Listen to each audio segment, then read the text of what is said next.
Hello students, how are you? Welcome to grade 3 Hindi online class.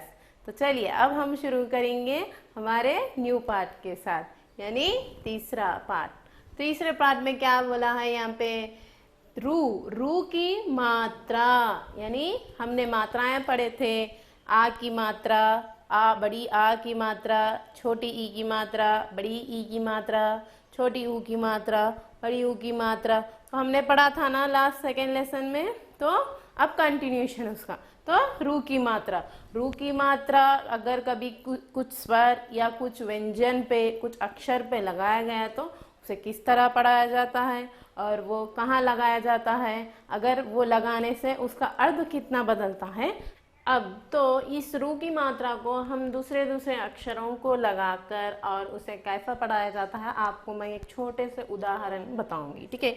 अगर मैंने इस का के अक्षर को रू की मात्रा लगाया, ये कौन सा अक्षर है व्यंजन में? पहला अक्षर, जिसे हम कहते हैं का।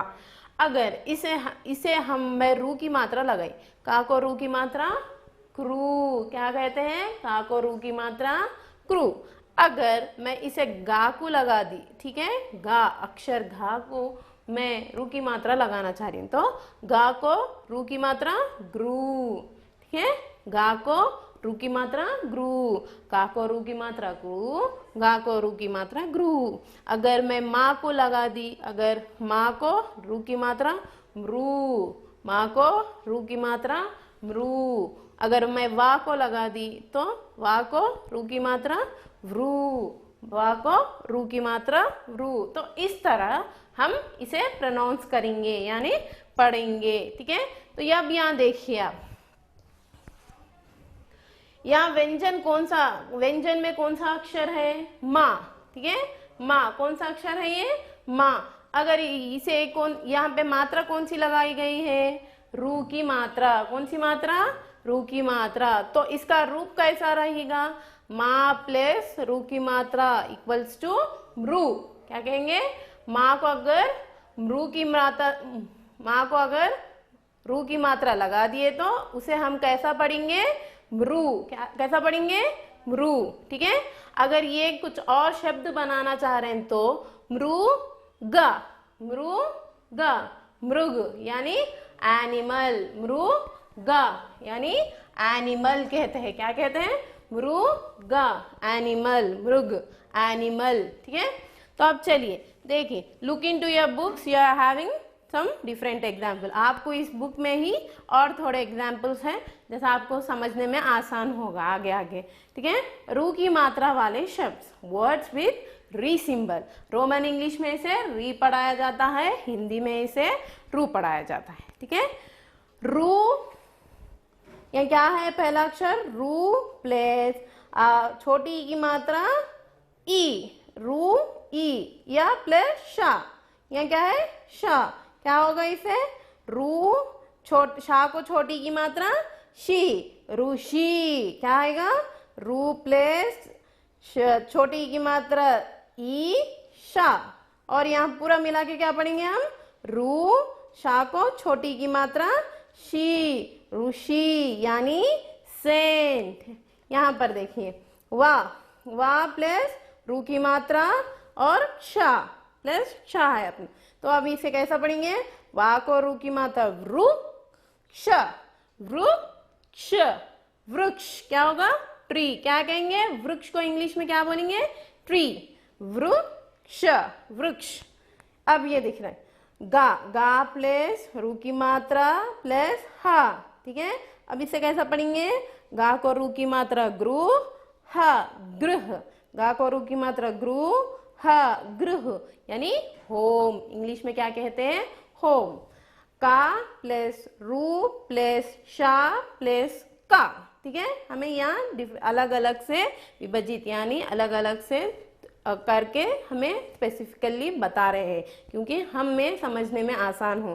का प्लस रू प्लस शा प्लस का, ठीक है। अगर ऐसा पर्टिकुलरली अलग अलग करने से क्या होगा? डिफ्रेंशिएट करने से हमें समझने में आसान होगा। तो कैसा पढ़ेंगे इसे?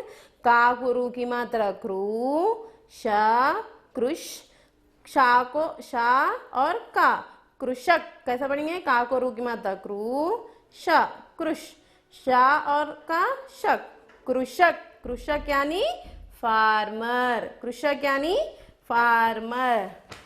ठीक है, अब हो गया ना। इसे हम कैसा अलग अलग से प्लस करके पढ़ेंगे तो कितना आसान से हमें समझ में आ गया। अब चलिए हम थोड़े से वर्ड्स पढ़ेंगे, यानी थोड़े ऐसे वर्ड्स पढ़ेंगे बिना डिवाइड करे हुए हैं, हम उसको पढ़कर उसे इंग्लिश में भी समझेंगे। शब्द को पढ़िए और समझिए। Please read the words and understand it properly. क्या है पहला अक्षर? पहले वर्ड में अक्षर क्या है? रू। क्या है? रू। रू, ता को ऊ की मात्रा तू, छोटी ऊ की मात्रा ये कौन सी ऊ की मात्रा है? ता को छोटी ऊ की मात्रा तू, ऋतु। क्या होगा? रू, ता को छोटी ऊ की मात्रा तू, ऋतु यानी सीजन। गा, गा को रू की मात्रा ग्रू, ह गृह यानी होम। नेक्स्ट वन, माँ को रू की मात्रा मृ, ग मृग यानी एनिमल। ना को रू की मात्रा नृ, प नृप यानी किंग। किंग को क्या बोलते हैं? नृप, राजा। और दूसरा वर्ड भी, दूसरा शब्द क्या आएगा? राजा। वा को रू की मात्रा वृक्ष, वृक्ष वृक्ष। ट्री, वृक्ष ट्री।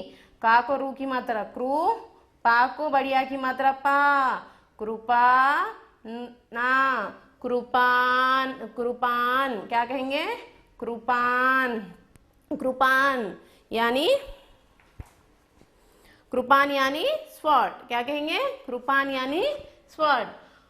का को रू की मात्रा क्रू, पा को बढ़िया की मात्रा पा, कृपा ना, कृपान स्वॉर्ड। का को रू की मात्रा क्रू, पा को बढ़िया की मात्रा आ, कृपा। ला को छोटी ऊ की मात्रा लू, कृपालु यानी दया करने वाले, कृपा करने वाले, मेर्सीफुल। ठीक है, इंग्लिश में मेर्सीफुल कहते हैं, हिंदी में दया करने वालों को हम कृपालु कहते हैं, या उनकी कृपा हम पर है ऐसा कहते हैं ना, उन्हें कृपालु कहते हैं। का को रू की मात्रा क्रू, शा न कृष्ण यानी अपना लॉर्ड या गॉड इज कृष्णा। माँ को रू की मात्रा मृ, दा को छोटी ऊ की मात्रा दू, मृदुल, मृदुल यानी सॉफ्ट। ठीक है, मृदुल यानी सॉफ्ट। आ माँ को रू की मात्रा मृ, अमृत, अमृत यानी डिवाइन वाटर। ठीक है, का को रू की मात्रा क्रू, शक कृषक। कृषक यानी किसे कहते हैं हम? कृषक यानी किसान, फार्मर, उन्हें हम कृषक कहते हैं। का को रू की मात्रा क्रू, प कृपा यानी यहाँ पे भी सेम, हम पर फेवर करने वाले या हम पर कृपा करने वाले, उन्हें हम कृपा बोलते हैं। कृपन, का को रू की मात्रा क्रू, प ना, ये भी सेम वर्ड आएगा। कृपन यानी हम पर कृपा करने वाले, हम पे फेवर रहने वाले, हमारे साथ फेवर रहने वाले, कृपन कहते हैं।